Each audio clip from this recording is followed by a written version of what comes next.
Olá pessoal, boa tarde. Vídeo aula 7, introdução à administração, revisão geral. Não é? Essa unidade nós estamos revendo todos os conteúdos que nós trabalhamos para a avaliação, para a próxima aula, aula 8, que é a avaliação. Nós vamos falar um pouquinho sobre introdução à administração, vamos falar sobre POADC, vamos falar sobre os tipos de empresa, fatores de produção, organograma, fluxograma, constituição e legalização. Ou seja, nós vamos falar de todas as aulas que nós tivemos dentro do nosso segmento de trabalho. Legal? Vamos começar com introdução à administração.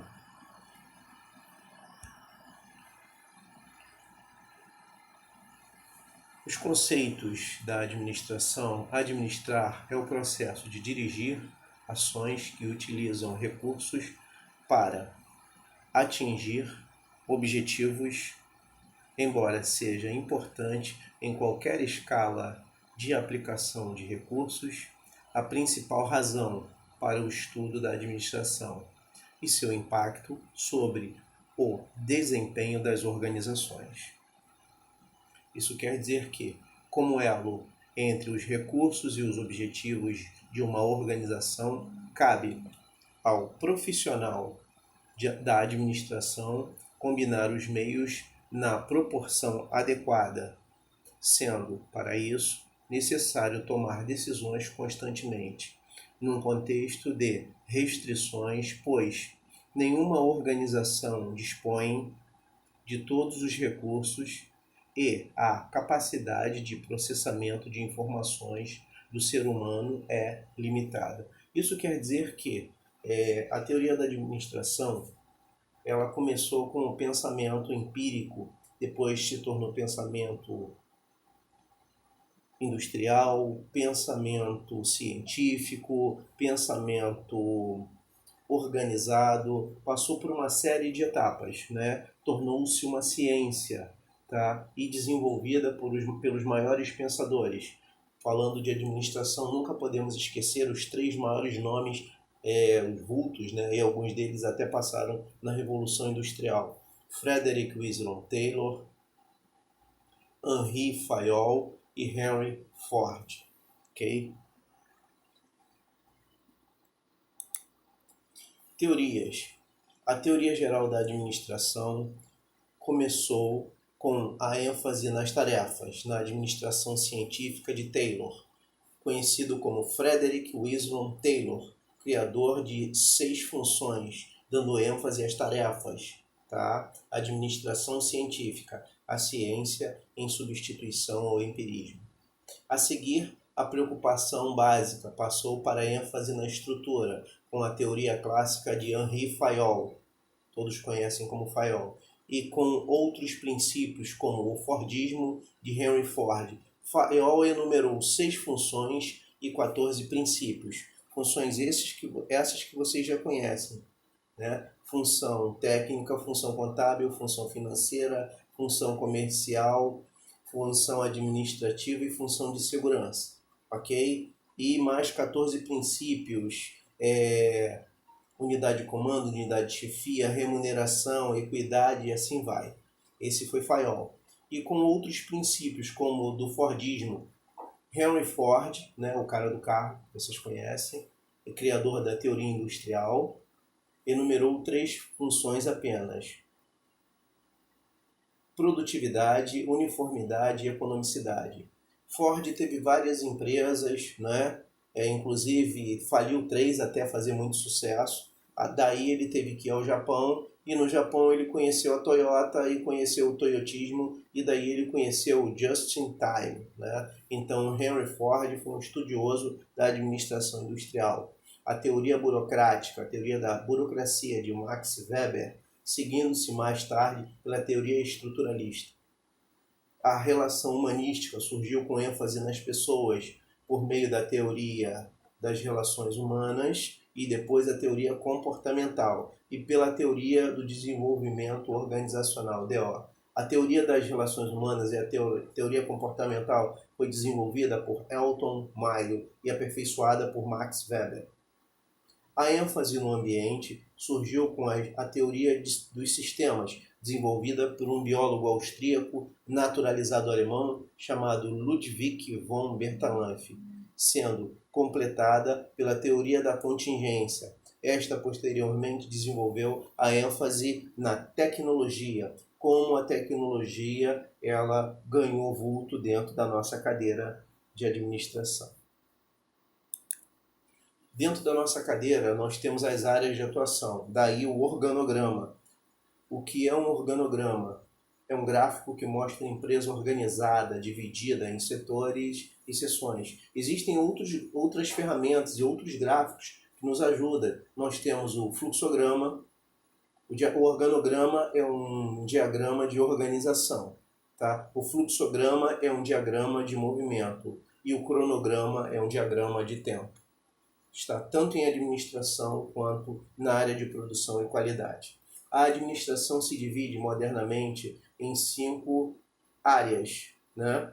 Finanças, marketing, vendas e logística. Só que hoje eu coloquei mais algumas porque ganham um fundamento, ganham uma estrutura muito grande. Por exemplo, finanças, caixa, dinheiro que entra, dinheiro que sai, tesouraria, o próprio caixa, bancos, contas a pagar, contas a receber, crédito e cobrança e assim vai.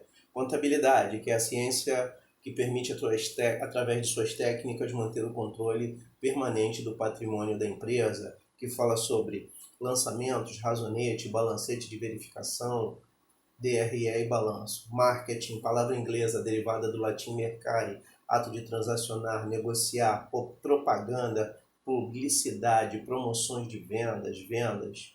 TI, tecnologia de informação, o antigo CPD, Centro de Processamento de Dados, né? Arquitetura e suporte, hardware, software, rede, página na internet, etc. Vendas, a arte de vender, né? Que sem as vendas a gente não ganha dinheiro, tá? Promoções de vendas, pós-vendas, produção, reciclagem, linhas de montagem, embalagem, logística, a arte de organizar e reorganizar estoque, transporte, faturamento, recursos humanos, recrutamento, seleção, treinamento, cargos e salários, benefícios. Aí temos o departamento de pessoal, admissão, demissão, férias. Então nós temos diversos departamentos interagindo dentro de um organograma, ok? Só que os pensadores, eles não podem deixar de aparecer muito na história, né? Taylorismo, a administração científica, a ciência em substituição ao empirismo. Sua base era a administração científica. Fayolismo, administração clássica, atuando com 6 funções: função técnica, administrativa, comercial, financeira, contábil e segurança, e 14 princípios. Sua base era a administração clássica, né? O totalmente organizado.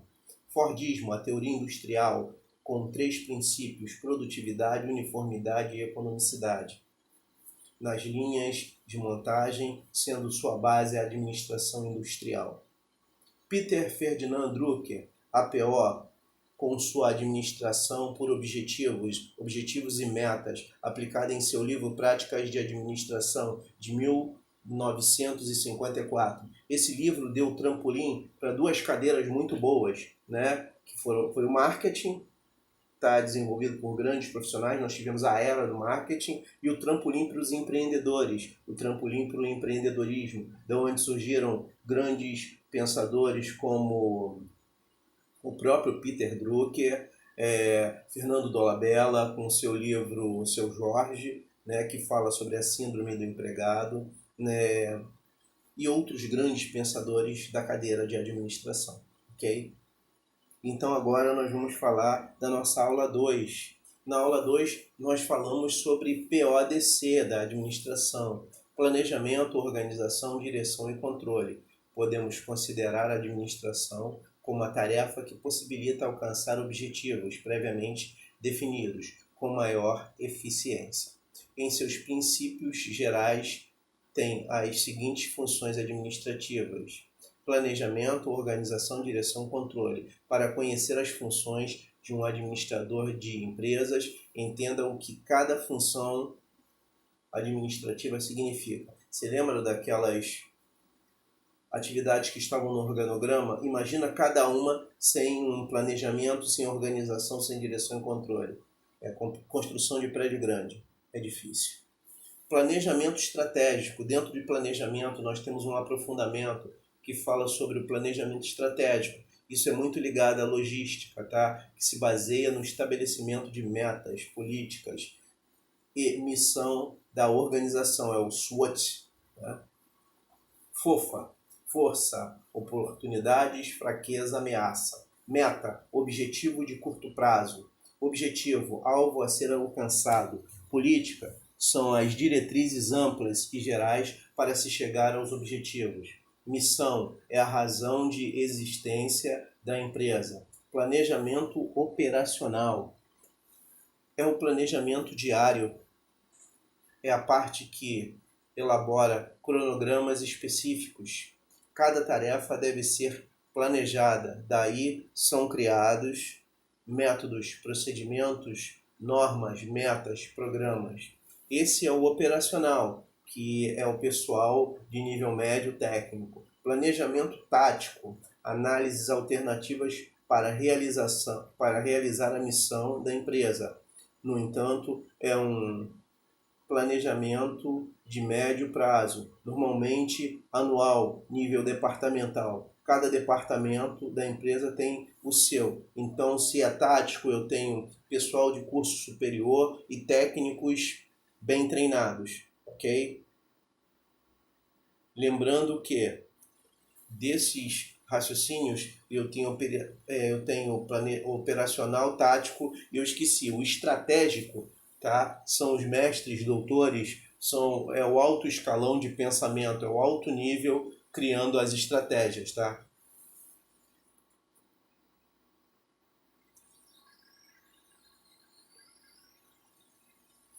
Vamos para a aula 3, tipos de empresa.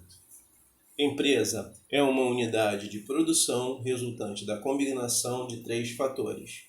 Recursos naturais, mais conhecido hoje como insumos, capital, dinheiro, máquinas, equipamentos, trabalho, mão de obra ou colaboradores, para a produção de bens e serviços com o objetivo de lucro, seja financeiro ou social. Dentro dos tipos de empresa, nós também precisamos conhecer, tá, o PF e o PJ. Nós temos a pessoa física, o PF, que é o cidadão devidamente documentado, e a PJ, pessoa jurídica, que é a empresa devidamente registrada.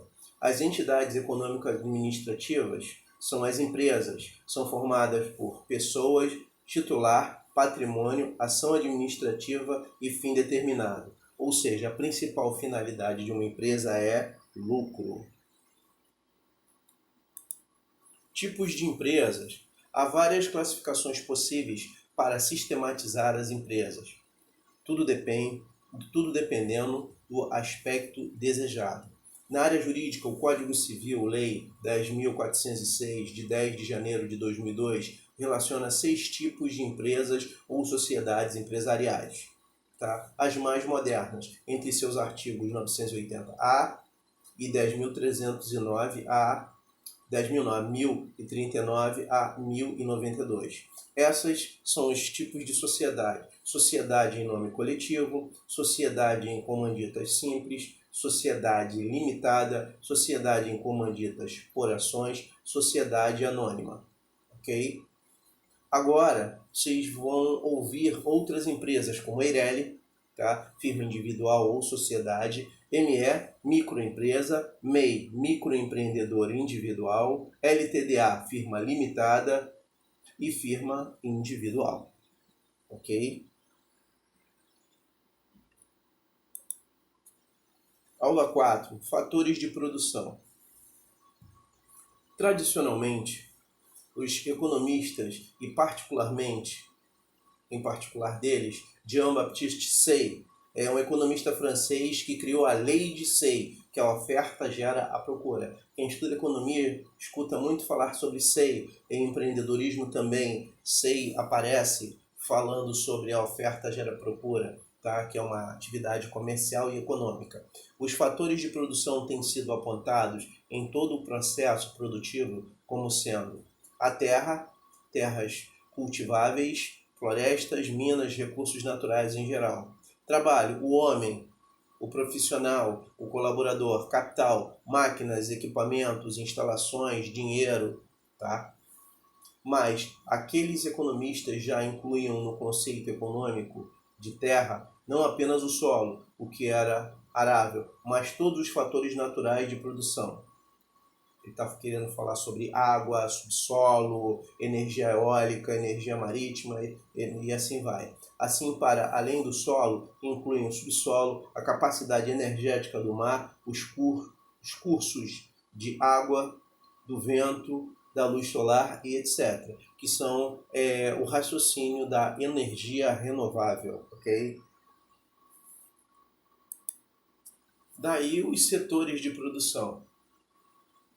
Setor primário envolve a extração ou produção de materiais, como o milho, o carvão, a madeira ou o ferro. Exemplos de trabalhadores do setor primário podem ser mineração de carvão, pescadores. Setor primário, que trabalha com agricultura, pecuária, extrativismo animal, vegetal e mineral. Setor secundário envolve a transformação de matéria-prima em produtos,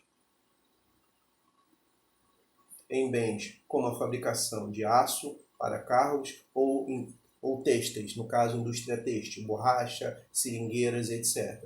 Para roupas, exemplo de trabalhadores do setor secundário, pode ser um construtor civil ou um costureiro. Eu falei da indústria, também tem o comércio, indústria e comércio. Então o setor secundário é muito amplo, tá? Dentro do que nós falamos sobre a industrialização nos diversos segmentos. Aí eu tenho o setor terciário, que envolve o fornecimento de serviços a consumidores ou empresas, como o babysitting, o cinema, o bancário, os profissionais de transporte, de contabilidade, logística, e assim vai. Então, várias atividades. E tem o setor quaternário, que é o setor das ONGs, organizações não governamentais, fundações e etc.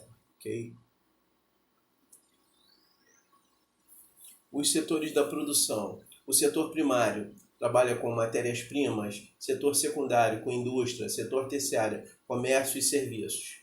Setores adicionais, setor quaternário, atividades intelectuais, ONGs, setor quinário, sem ânimo de lucro, ou seja, empresas que não geram lucro. Setores por propriedade, setor público, setor privado, terceiro setor, perspectiva sociológica, primeiro setor, segundo setor e terceiro setor. Então, existem algumas empresas que elas dão perspectivas sobre um prisma totalmente evolutivo.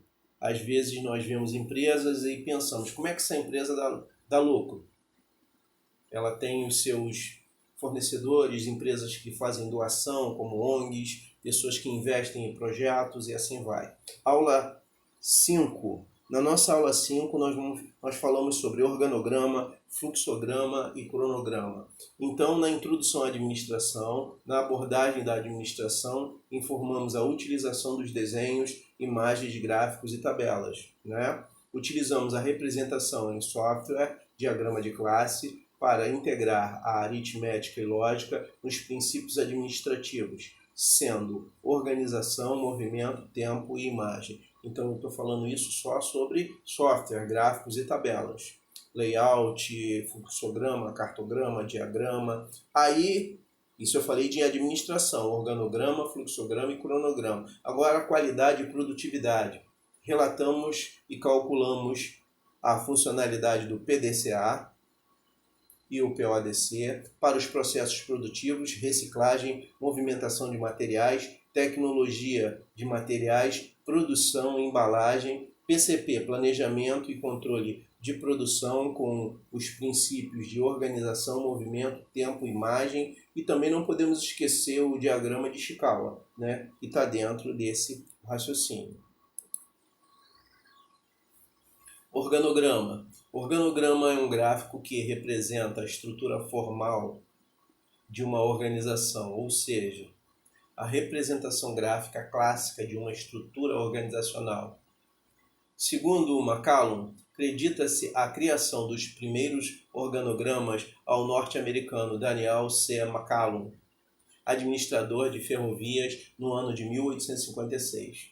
Lá em 1800 e alguma coisa, já se pensava em organização. Os organogramas mostram como estão dispostas as unidades funcionais, a hierarquia, as relações de comunicação existentes entre essas áreas. Em um organograma, os órgãos são dispostos em níveis que representam a hierarquia existente entre eles. Em um organograma vertical, quanto mais alto estiver o órgão, maior a autoridade e a abrangência da atividade. Ok? Fluxograma é um tipo de diagrama e pode ser entendido como uma representação esquemática de um processo ou algoritmo, muitas vezes feito através de gráficos que ilustram de forma descomplicada a transição de informações entre os elementos que o compõem, ou seja, é a sequência operacional do desenvolvimento de um processo, o qual caracteriza o trabalho que está sendo realizado, o tempo necessário para sua realização, a distância percorrida pelos documentos, quem está realizando o trabalho e como ele flui entre os participantes deste processo. Vamos ao cronograma. O cronograma é um instrumento de planejamento e controle semelhante a um diagrama, em que são definidas e detalhadas minuciosamente as atividades a serem executadas durante um período estimado. Em nível gerencial, um cronograma é um artefato de controle importante para levantamento dos custos de um projeto e a partir deste artefato pode ser feita uma análise de viabilidade antes da aprovação final para a realização do projeto. Layout é um gráfico de imagem em AutoCAD ou maquete que apresenta a empresa por cima, conforme a sua planta, muito utilizada em arquitetura e engenharia. Na nossa aula 6, nós falamos sobre constituir e legalizar, né? Constituição e legalização. Na construção da empresa, existem processos a serem registrados, como contrato social, alvará de funcionamento, registro no Ministério do Trabalho, segmentos ou atividades afins. Aonde nós fazemos isso? Na constituição e legalização temos as seguintes etapas. JUSERJ, a Junta Comercial do Estado do Rio de Janeiro, Receita Federal, Prefeitura Municipal, Corpo de Bombeiros, Ministério do Trabalho e Sindicato de Classes. E dentro desse trabalho de constituição e legalização, nós temos o MAPS. O que é o MAPS? Mapas de atividade e participação das empresas. Apresentam suas características, sendo objetivo, origem de capital, ramo de atividade e siglas de representação, como MEI, microempreendedor individual, microempresa, EIRELI, empresa individual de responsabilidade limitada, firma individual, LTDA limitada, SA, sociedade anônima, cooperativas e outras. Então é dentro desse ciclo que nós vamos conhecer vários tipos de empresa e as suas formalidades e finalidades e o mais importante, a sua legalidade. Fatores importantes. Depois do MAPS, que eu falei, né? Fatores importantes. Número de proprietários, os sócios ou participantes. Capital, investimento financeiro no negócio. Ponto comercial, local específico para as atividades profissionais. Capacidade das pessoas para a atividade empresarial, que corresponde à responsabilidade da pessoa jurídica sendo pessoa física. Então, é um dado importante, um dado muito curioso nesse raciocínio. São esses trabalhos que eu gosto de fazer, que chama-se estudo de viabilidade. Esse fator importante é um estudo de viabilidade, ou seja, é viável montar uma empresa? É viável montar um negócio? Você deixa para a pessoa o seguinte pensamento: você tem 100 mil reais para investir numa empresa, ok? E você contrata um profissional para fazer um estudo de viabilidade. Por exemplo, eu cobro 10% do valor que você vai investir. Você vai investir 100 mil, eu cobro 10%. E faço o estudo de viabilidade. Nesse estudo eu te digo se o negócio vai dar certo ou não. Deu certo? Parabéns, está aqui o estudo. Trabalhe dessa forma, você vai ganhar dinheiro. Não deu certo? Aí alguém me pergunta, mas o cara te pagou 10 mil. Tudo bem, mas ele não gastou 100 mil. Sobrou para ele 90. Ele pode pegar aquele estudo e pegar aqueles 90 mil e tentar investir em qualquer outra, aplicar aquele estudo em qualquer outra área que ele pode ter sucesso. Agora, o problema é que hoje as pessoas não investem em pesquisa, saem montando negócio de qualquer jeito e daí não tem o chamado retorno social. Ok? Então, gente, a gente conclui a nossa revisão. Grande abraço em todos. Tchau, tchau.